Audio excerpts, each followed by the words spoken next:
Is the cap staying still for the 2020 and 2021 seasons? NHL News and Notes for June 18, 2019. It's another busy day in the NHL so far. I'll tell you about what's going on. The salary cap may be lower than hoped. The Flyers are retooling their back end. UFA and RFA defensemen going down like, I don't know what the term is, being traded or extended, and more. That's right here at Talking Habs with me, Rick, the #1 Habs channel dedicated to the Habs and, in this case, all things hockey. And don't forget to like, subscribe, and ring the bell. For me, it's down there on my computer. I don't know where for you guys it is, so it's somewhere around my video. Let's see, and leave any comments in the comment section below. I love to get your comments, and I do read them all. If anybody's got some comments out there, I've been really busy on this story. I'll get to you, don't worry. Okay, so let's get right into it. It's a long one. It's been a busy 2 days in the NHL so far, leading up to the entry draft on Friday and July 1st free agent signing period. Between potential UFAs re-signing with their teams, trades, and even news on the cap for the next 2 seasons and potentially avoiding a lockout in 2021, lots of news to address. First off, a couple of things from Monday. That's yesterday, the 17th. The Sharks re-signed defenseman Erik Karlsson, if you haven't already heard, or if you've been under a rock or something, to an 8-year, $92 million contract, and that's $11.5 million cap hit each year. I think the terms, and money, both will make the Sharks regret this deal if they don't win a cup in the next 3 or 4 years. If they win the cup in the next 3 to at max 4 years, then it was worth it. If not, no. The Winnipeg Jets and New York Rangers exchange restricted free agent defenseman with Jacob Trouba off to the Rangers to solidify their defense. I fully expect New York to sign him long term. In exchange, the Jets get defenseman Neil Pionk, also restricted, and the 20th pick overall at Friday's draft, a pick that Winnipeg had traded to the Rangers in last season's trading deadline to get center Kevin Hayes. This one's new. Defenseman Braden Coburn and the Tampa Bay Lightning agreed to a 2-year extension, keeping Coburn from the UFAs available July 1st and shortening that list some more after the Karlsson signing. I fully expect Tyler Myers to be next to come off this list, as I think Winnipeg will now re-sign him after trading Trouba, freed up the cap money that they'll need. Although, with news later, I'll tell you about the cap. Maybe not, but I don't see how they can lose both Trouba and Myers in the same season. That would be kind of disastrous. Okay, so Coburn signs a 2-year deal for $3.4 million. That's $1.7 million a year against the cap. The 34-year-old defenseman had 4 goals and 19 assists in 74 games last season, averaging 17 minutes and 8 seconds of ice time. He signed for $2 million less than his last contract, which should help Tampa with their cap issues, because they got cap issues. The San Jose Sharks trade 32-year-old defenseman Justin Braun to the Philadelphia Flyers in exchange for a 2nd-round pick in this year's draft and a 3rd-round pick in next year's draft, 2020. The Sharks get $3.8 million off of their cap, and after signing Karlsson yesterday, they're going to need that. The Flyers get Braun, an underrated, experienced defenseman, as they seem to be retooling their back end, and hopefully that's to prepare to trade Shane Gostisbehere to Montreal. Hopefully to Montreal, sometime soon. After trading Radko Gudas to Washington for Matt Niskanen, the Flyers seem to be upgrading their experience level on the back end, Niskanen having won the Cup with the Caps 2 seasons ago. In 607 games, Braun's numbers are 24 goals, 130 assists for 154 points.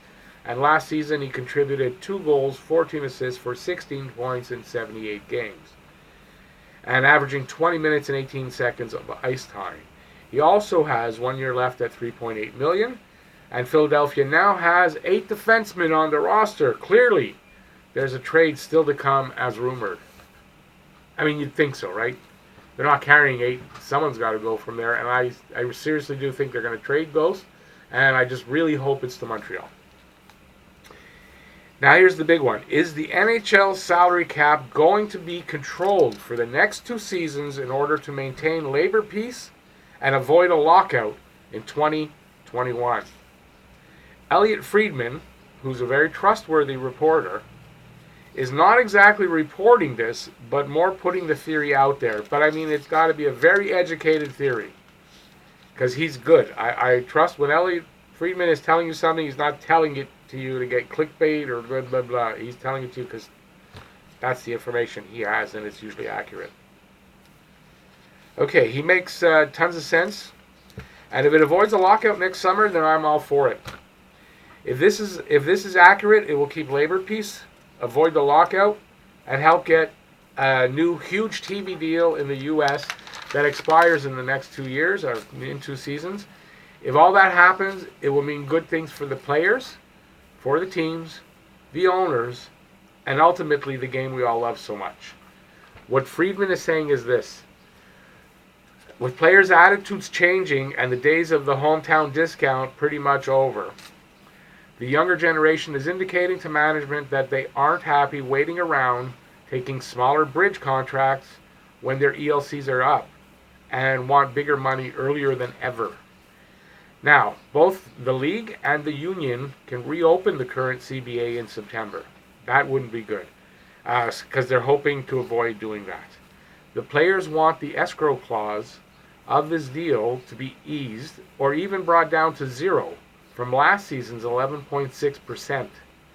And I guarantee you, anyone who has that much of their paycheck withheld, maybe never even like getting it back, wouldn't be very happy about that. So if you had 11.6% of your paycheck held with, maybe you'll get it back at the end of the year, maybe you won't because things didn't go well. Yeah, you wouldn't be too happy about that. I'm quite sure. So let's see where I was. So the league is willing to work with the players on this, and they're both investigating long-term solutions right now. So the current TV deal with NBC is up after the 2020-2021 season.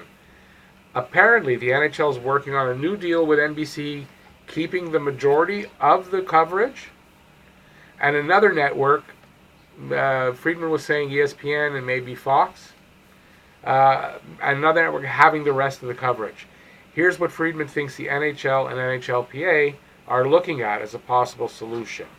They're working on models that show what the cap would look like with 0% escrow, with 6% escrow, and with 5% escrow.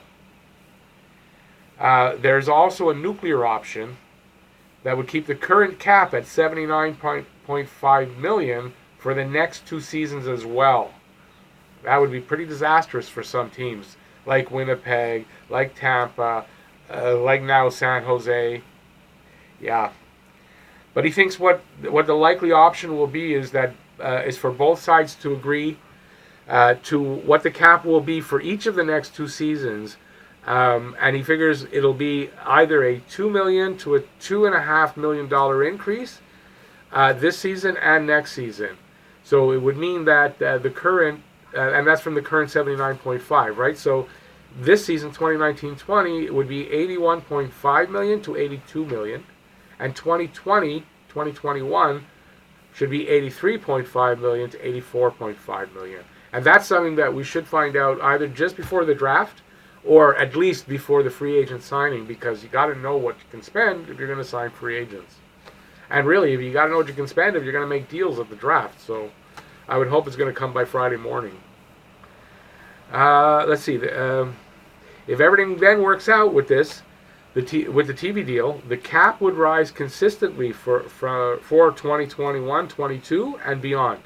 So you would have 2 kind of lean seasons where the players would make less, but there would be labor peace, and that would be for like a while to come. And after those 2 seasons, the cap should go up on a consistent basis. So what does this mean for the NHL teams right now? If you're up against the cap, then you need to make moves to reduce salary any way you can, especially if that cap drops. That's going to be disastrous for some teams, if you ask me. And if you're a team like Ottawa, I don't know what the other teams are with tons of. I know there's a few with tons of cap space. Be prepared to be busy answering your phone because teams in trouble will be a calling. And if teams like Ottawa make smart deals, they may see their fortunes turn around pretty quickly in the right direction. And you might see some of the last place teams turn into contending teams or at least make the playoffs. This cap thing could be a big deal this year. It could change the fortunes literally of some teams. So this could be a singularly important event in saving us from a lost lockout year and help the NHL keep growing south of the Canadian border. So thanks for watching this video, and please, but don't forget to like, subscribe, and ring that bell. I should make a song out of that. And that'll notify you of all my videos as they come out. And leave any comments in that section below that. I'd love to get your comments, and I do read them all. Keep them coming. And check out these 2 videos. I'm going to put 2 videos up here. Boom. And that's it. So have a Blue Blanc Rouge day from Talking Habs with me, Rick. And go Habs, go. Bye, y'all.